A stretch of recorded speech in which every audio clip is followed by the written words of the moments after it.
ጌታ ቀና አርጋትና ሀገሬን ጌታ የከፋ ሁሉ ይታይ በደስታ።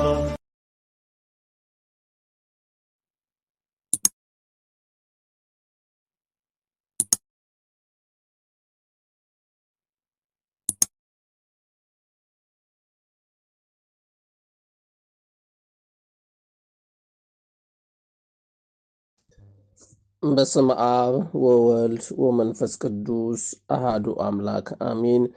በስመ አብ ወወልድ ወመንፈስ ቅዱስ አሃዱ አምላክ አሜን። በስመ አብ ወወልድ ወመንፈስ ቅዱስ አሃዱ አምላክ አሜን። በክርስቶስ ክርስቲያን በውሉድ ውሉዳውያን የተሰኛችሁ የክርስቶስ ሰዎች እናታችን ለቅድስት ድንግል ማርያም የአስራት የበኩራት ልጆች የቅዱሳን የሰማዕታት ወዳጆች በክርስቶስ ፍጹም ሰላም እንደምን አደራችሁ? እንደምን እስከዛ ደርሳችሁ? አሜን። የአምላካችን ስሙ ዛሬም ዘወትርም የተመሰገነ ይሁን። ላስተማራችሁን ለመከራችሁን ለሁላችሁም ቃለ ሕይወትን ዝማሬ መላእክትን ያሰማልን። እንኳን አደረሳችሁ ላላችሁም አሜን። እንኳን አብሮ አደረሰን። በዕለቱ ታስበውና ተከብረው ለሚውሉ ቅዱሳን ሰማዕታት በረከታቸው፣ ረድኤታቸው፣ ፍቅራቸው፣ ጣዕማቸው አይለየን። መስከረም 25 ቀን የዕለቱ ምንባባት ውስጥ እንደሚከተሉት አቀርባለሁ። ሮሜ ምዕራፍ 2 ከቁጥር 1 እስከ 12 ያለው ኃይለ ቃል። ቃሉም እንደዚህ ይላል። ስለዚህ አንተም የምትፈርድ ሰው ሁሉ ሆይ የምታመካኘው የለም፣ በሌላም በምትፈርድበት ነገርም ራስህን ትኮንናለህና አንተው ፈራጅ እነዚያን ታደርጋለህና። እንደዚህም የሚያደርጉትን ላይ የእግዚአብሔር ፍርድም እውነተኛ እንደሆነ እናውቃለን። አንተም እንደዚሁ የሚያደርጉትን የምትፈርድ ያም የምታደርገው ሰው ሆይ አንተ ከእግዚአብሔር ፍርድም የምታመልጥ ይመስልሃልን? ወይስ የእግዚአብሔር ቸርነት ወደ ንስሐ እንዲመራ ሳታውቅም የቸርነቱንና የመቻሉንም የትዕግስቱንም ባለጠግነትም ትንቃለህን? ነገር ግን እንደ ጥንካሬህና ንስሐ እንደማይገባ ልብህም የእግዚአብሔርን ቅን ፍርድ በሚገለጥበት በቁጣ ቀን ቁጣን በራስህ ላይም ታከማቻለህን? እርሱ ለእያንዳንዱ እንደ ሥራው ያስረክበዋል። በበጎ ሥራው በመጽናናትም ምስጋናና ክብርንም የማይጠፋንም ሕይወትንም ለሚፈልጉ የዘላለም ሕይወትም ይሰጣቸዋል። ለአመፃ በሚታዘዙ እንጂ ለእውነት በማይታዘዙትና በአድመኝነት ላይም ግን ቁጣና መቅሰፍትም ይሆንባቸዋል። ክፉ በሚያደርገው ሰው ነፍስ ሁሉ መከራና ጭንቀትም ይሆንበታል። አስቀድሞ በአይሁዳዊ ደግሞም በግሪክ ሰው፣ ነገር ግን በበጎ ሥራ ለሚያደርጉት ሁሉ ምስጋናና ክብር ሰላም ይሆንላቸው። አስቀድሞ ለአይሁድም ደግሞ ምንም ለግሪክ ሰውም እግዚአብሔር ለሰው ፊትም አያዳላምና። ያለ ሕግም ኃጢአትም ያደርጉት ሁሉ ያለ ሕግ ደግሞ ይጠፋሉና። ሕግ ስላለላቸው ኃጢአት ያደርጉ ሁሉ በሕግ ይፈረድባቸዋል። ሁለተኛ ጴጥሮስ ምዕራፍ 3 ከቁጥር 1 እስከ 8 ያለው ኃይለ ቃል። ወዳጆች ሆይ አሁንም የምጽፍላችሁ መልእክትም ይህች ሁለተኛይቱ ናት። በቅዱስ ነቢያትም ቀድሞም የተባለውን ቃልም በሐዋርያቶቻችሁም ያገኛችኋትንም የጌታንና የመድኃኒታችንን ትእዛዝም እንድታስቡ በሁለት ያሳስባችኋል። ቅን ልቦናችሁንም አነቃቃለሁ። በመጨረሻም ዘመንም እንደ ራሳችሁ ምኞትም የሚመላለሱትም ዘባቾችም በመዘበትም እንዲመጡ ይህንን በፊትም እወቁ። እነርሱም የመምጣቱ የተስፋ ቃል ወዴት ነው? አባቶችም ከሞቱባትም ጊዜ ከፍጥረታት መጀመሪያ ይዞ ሁሉ እንዳለ ይኖራል ይላሉ። ሰማያትም ከጥንት ጀምረውም ምድርም በእግዚአብሔር ቃልም ከውሃ ተጋጥማ በውሃ መካከልም እንደነበረ ወደው አያስተውሉምና። በዚህም ምክንያትም ያንን ጊዜ የነበረ ዓለም በውሃ ሰጥሞ ጠፋ። አሁን ያሉ ሰማያትና ምድር ግን የእግዚአብሔርን የማያመልኩት ሰዎችም እስከሚጠፉበትም እስከ ፍርድ ቀን ድረስም ተጠብቀውም በዚያ ቃልም ለእሳት ተጠርተዋል። እናንተ ግን ወዳጆች ሆይ በጌታ ዘንድም አንድ ቀንም እንደ 1000 ዓመት 1000 ዓመትም እንደ አንድ ቀንም እንደሆነ ሆነ። ይህንንም አንድ ነገር አትርሱ። የሐዋርያት ሥራ ምዕራፍ 20 ከቁጥር 9 እስከ 28 ያለው ኃይለ ቃሉም እንደዚህ ይላል። ተሰብስበንም በነበርንበት ሰገነት እጅግ መብራት ነበረ። አውስጢኪስም የሚሉትም አንድ ጎበዝም በመስኮትም ተቀምጦ ታላቅ እንቅልፍም አንቀላፍቶ ነበር። ጳውሎስም ነገርን ባስረዘመ ጊዜ እንቅልፍ ከብዶትም ከሦስተኛው ደርብም ወደ ታችም ወደቀ። ቆሞም አነሱት። ጳውሎስም ወርዶ በላዩ ወደቀ።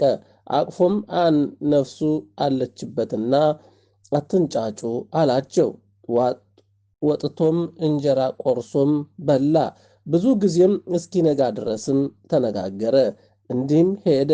ብላቴናውም ደህና ሆኖ ወሰዱት፣ እጅግም ተጽናኑ። እኛ ግን ጳውሎስም ከዚያ እንቀበለው ዘንድ ስላለን ወደ መርከብም ቀድመን ሄድንና ወደ እሶን ተነሳን። እርሱም በመሬት ይሄድም ዘንድም ስላሰበ እነዚህ አዞ ነብርና በአሶንም ባገኘን ጊዜ ነበርንና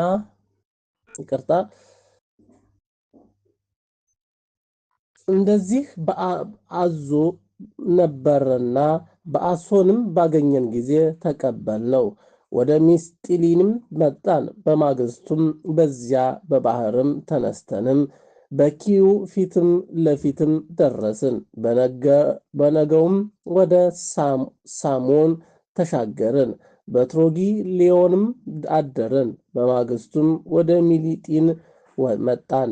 ጳውሎስ በእስያ እጅግም እንዳይቀመጥ ኤፌሶን ይተው ዘንድም ቆርጦ ነበርና ቢቻለውም በዓለ ሐምሳንም በኢየሩሳሌም ይውል ዘንድም ይቸኩል ነበርና ከሚሊጢንም ወደ ኤፌሶን ልኮ የቤተ ክርስቲያንን ሽማግሌዎችም አስጠራቸው። ወደ እርሱም ባመጡ ጊዜ እንዲህ አላቸው። ወደ እስያ ከገባሁበት ከመጀመሪያው ቀን ጀምሮ በትሕትና ሁሉና በእንባ በአይሁድም ፊትም በደረሰብኝ ፈተና ለጌታ እየተገዛሁም ዘመኑን ሁሉ ከእናንተ ጋርም እንዴት እንደኖሩ እናንተው ታውቃላችሁ።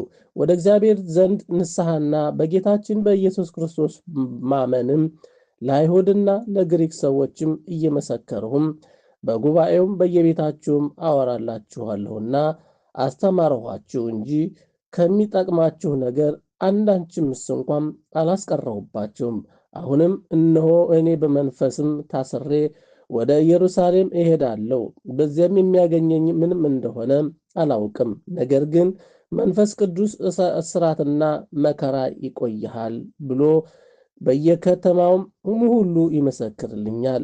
ነገር ግን የሩጫዬንም ከጌታ ከኢየሱስ ክርስቶስም የተቀበልሁትንም አገልግሎትም እርሱ የእግዚአብሔር ጸጋ ወንጌልንም መስክር ፈጽም ዘንድ ነፍሴንም በእኔ ዘንድ እንደማትከብርም እንደ ከንቱ ነገርም እቆጥራለሁ። አሁንም እነሆ እኔ የእግዚአብሔር መንግሥትም እየሰበኩ በመካከላችሁ እየዞርሁ ሁላችሁም በእንግዲህ ወዲህ ፊቴን አታዩም አውቃለሁ። ስለዚህም እኔ ከሰው ሁሉ ደም ንጹሕ እንደሆንሁም ዛሬ በዚች ቀን እመሰክርላችኋለሁ። የእግዚአብሔርን ምስክር ሁሉ እነግራችኋለሁ። ምንም አላስቀረባችሁም። በገዛ ደሙ የዋጃትንም የእግዚአብሔርን ቤትም ክርስቲያንም ትጠብቁ ዘንድም መንፈስ ቅዱስ እናንተን ጳጳሳት አድርጎ ለሾመበትም ለመንጋው ሁሉና ለራሳችሁም ተጠንቀቁ።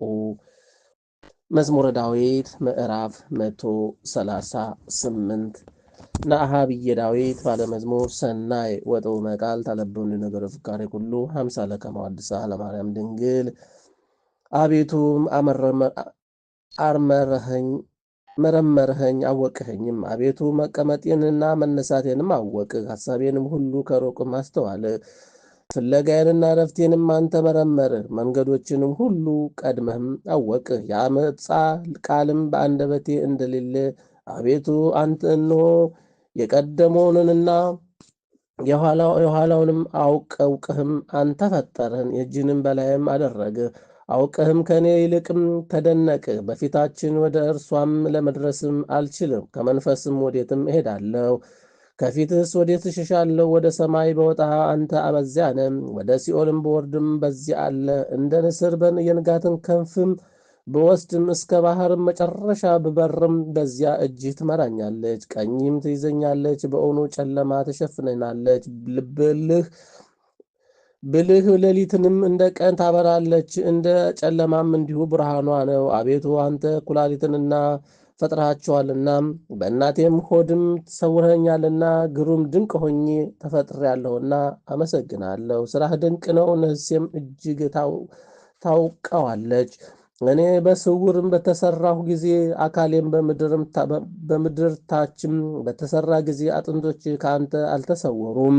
እኔ ሳልፈጠር ዓይኖችም አዩኝ። የተፈጠሩት ቀኖች ሁሉ አንድስ እንኳን ሳይኖር በመጽሐፍም ተጻፉ። አቤቱ ሐሳቦችም በእኔ ዘንድም እንደምን የተከበሩ ናቸው። ቁጥራቸውም እንደምን የበዛ፣ ቁጥራቸውም እስከ አሸዋ ይልቅም ይበዛሉ።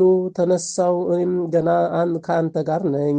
አቤቱ አንተ ኃጢአተኞችን የምትገድል ከሆንህም የደም ሰዎችንስ ከእኔ ፈቀቅ ይበሉ።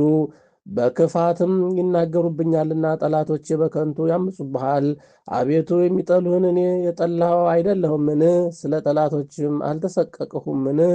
ፍጹም ጥል ጠላኋቸው፣ ጠላቶችም ሆኑኝም። አቤቱ መርምረኝ፣ ልቤንም እወቅ፣ ፈትነኝም፣ መንገዴንም እወቅም። በደሌንም በእኔ ውስጥም ብታገኝም ለዘላለም መንገድም ምራኝ። ስብሐት ለአብ ስብሐት ለወልድ ስብሐት ለመንፈስ ቅዱስ ይእዜኒ ወዘልፈኒ ወለዓለመ ዓለም አሜን። የማቴዎስ ወንጌል ምዕራፍ 12 ከቁጥር 38 እስከ 43 ያለው ኃይለ ቃሉም እንደዚህ ይላል።